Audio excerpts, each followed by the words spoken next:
Moving right along now.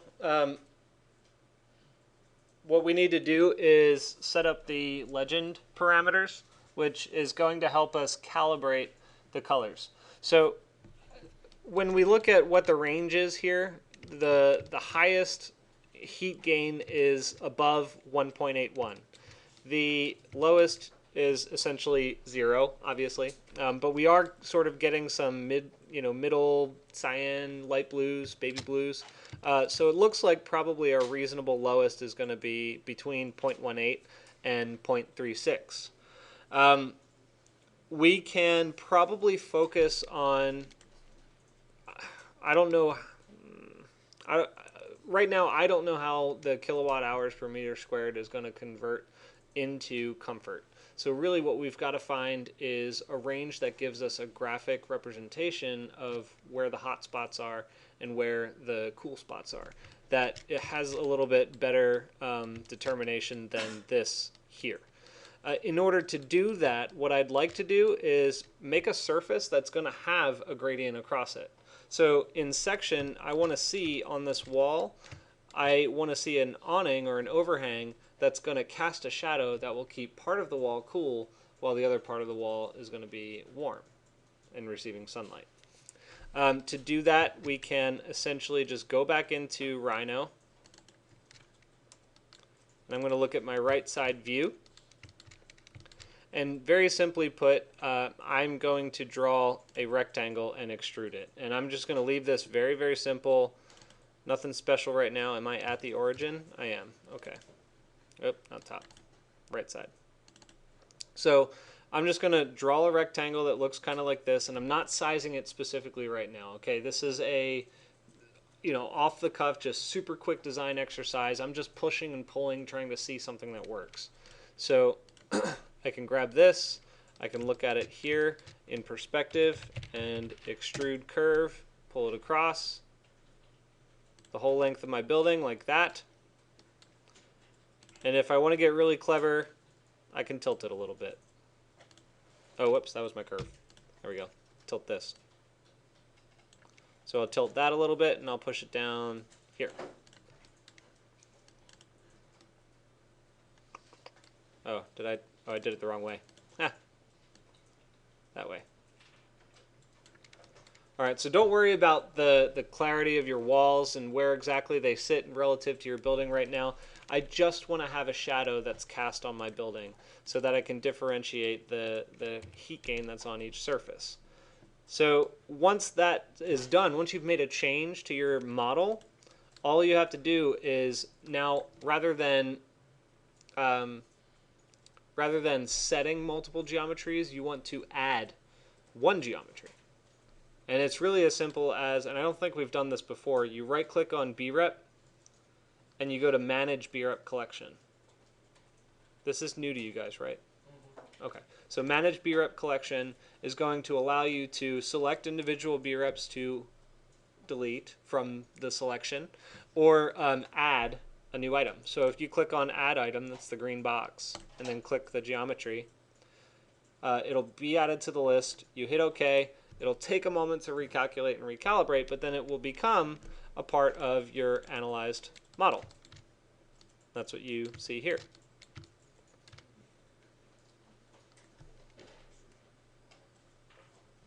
Simple enough so far?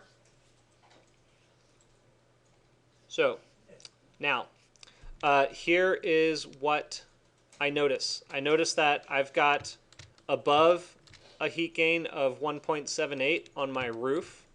Notice how that changed now because it's on an angle. And then I have a gradient across the front surface of my building.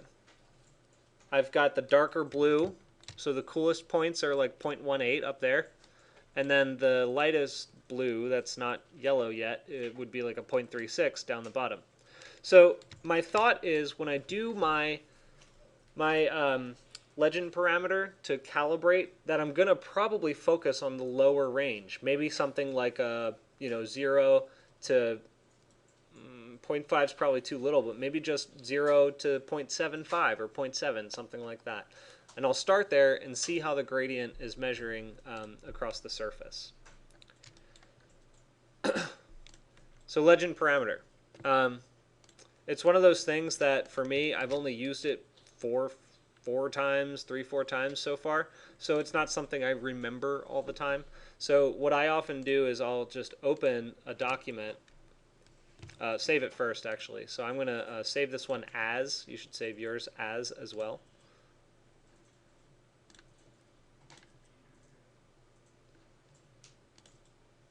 And then open an older document and it will, you can basically just go through and, what did we do it on? Was it, no. Let's see.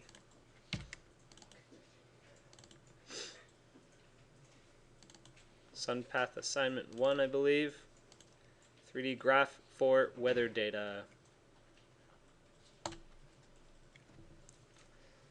So either you can follow along with what I pull in from my old file, or if you have your old file, you can do exactly what I'm doing now and grab it from that one.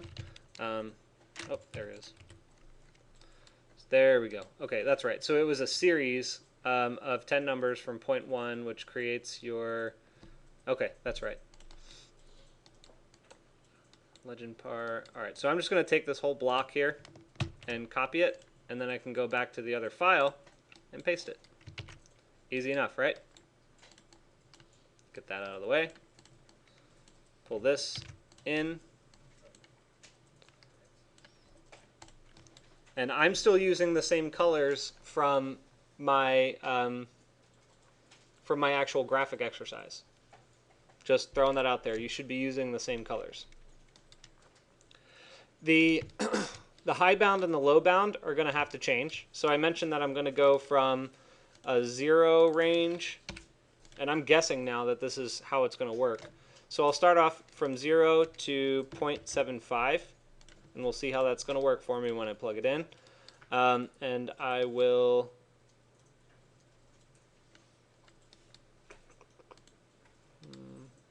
I'm going to change my middle hue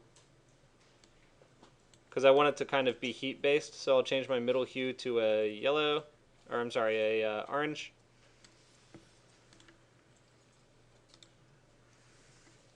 And my, let's see, blue.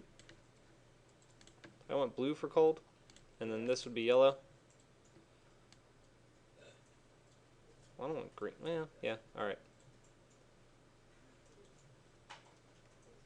Good enough. All right. So let me just plug this in. I'll run it, and then I'll walk you through it and give you a recap. So the legend par, right now this is set to true. I'm going to plug that into legend par here, and hopefully I won't crash. There we go. Now it looks kind of like a Mickey Mouse building, but what you can see is that now I have a calibrated gradient that kind of measures the relationship here across the entire building. So I know that my roof is above 0.75, pretty far above 0.75. The eaves are kind of in a middle range. I've got some orange, I've got some green, so it's kind of oscillating back down here. The southern face at the very base is, and the western face are yellow. The eastern face is slightly green, right? So it's a little cooler, making sense. And then you can see the gradient of where it's cool along the height of the facade and where it requires some kind of coverage. Okay, so my question to you is, what are your thoughts on how you use this as a design tool? Could show how louvers or some type of trellis system blocks the heat from the sun and shows how, like, the cool parts that it creates on the wall, kind of, right? Mm-hmm. Yeah. That was insane. Yeah, basically. I mean, that's the essence of the bare minimum essence of everything that you would do with this tool.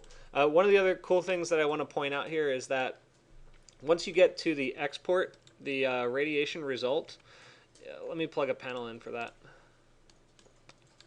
So what you're measuring here is a measurement of kilowatt hours in each of the quadrants on the surfaces.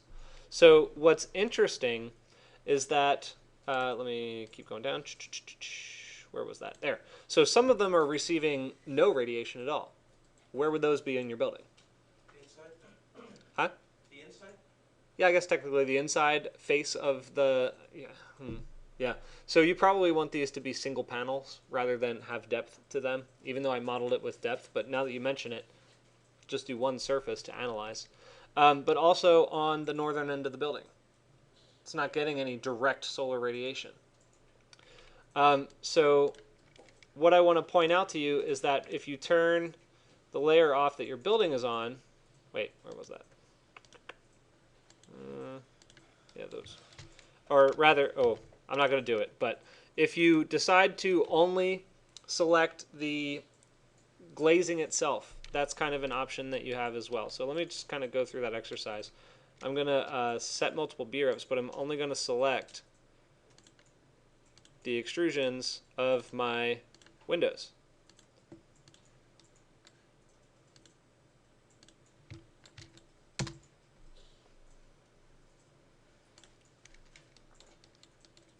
So this would have to be recalibrated, but what you can see here is that this window is receiving less heat than these windows than those. Okay, so it has to be recalibrated, but you get the idea, right?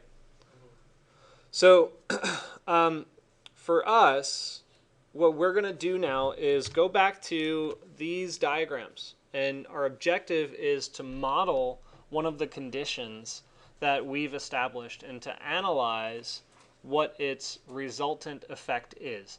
So calibrate it down to a point where you can see a clear gradient across the surface and see if you can pretty much capture as much heat as possible and pull it off of the surfaces themselves. Okay? What questions do you have about the software portion of this right now? No? Okay, awesome.